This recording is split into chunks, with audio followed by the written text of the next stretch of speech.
Assalamu alaikum wa rahmatullahi wa barakatuh. Tabbas azumi ya bambanta da da kasashe da suka bambanta. Da kai kasashen da suke azumi mafi tsayi a duniya, da kai kuma kasashen da suke azumi mafi gajarta a duniya. Kamar yadda yake a bayyane a malaman geographers sun bayyana cewa yadda kasashe suke haka yanayin sa'o'in azumi a cikin kasashen yake.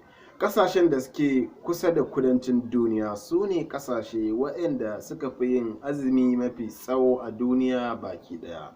Sannan kasashen da suke kuma a arewacin duniya su ne kasashe waɗanda suka fi yin azumi mafi gajarta a duniya baki ɗaya. Duk da haka, shin ko kun san da kwai kasashen da suke azumtar azumi tsawon awa 20 a yini? Kuma a halin da kai kasashen da suke azumtar azumi kawai tsawon awa 12 a yini daya suma. Amma yankin larabawa na duniya sun kasance suna azumtar azumi mafi tsawo a azumi awa 15, sannan mafi gajarta azumin awa 11 a yankin larabawa kenan.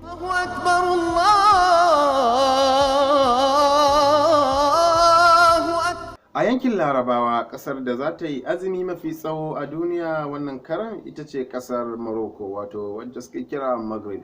Ita ce za ta yi tsawon azumi na har tsawon awa 15 da minti 5. Har ila yau kasar da za ta yi azumi mafi gajarta a yankin larabawa ita ce kasar Jazirul Qamar.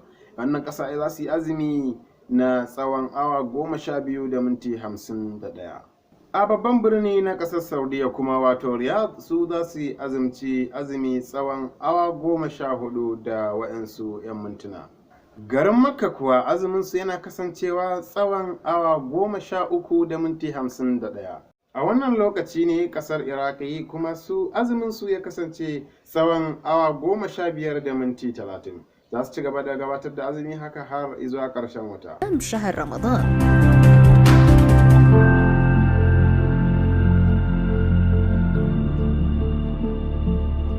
Amma a ƙasashe da ba na yankin larabawa ba, ƙasar Finland ita ce ƙasar da za ta fi tsawon azumi a wannan lokaci, saboda za su rinka yin azumi tsawon awa 23 a yini ɗaya. A tare da ita da kai kasashen da suke makwabtaka da ita, wato kasar Surazuwa da kuma Narod za su yi azumi tare da ita.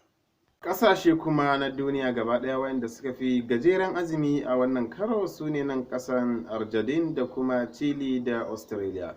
Yanda Argentina musulman ƙasar za su azumci azumi na tsawon awa 12 da minti 23. Musulman kuma ƙasar Chile za su azumci azumi tsawon awa 12 da minti 41. Sannan musulman da suke ƙasar Australia za su azumci azumi na tsawon awa 11 da minti 59.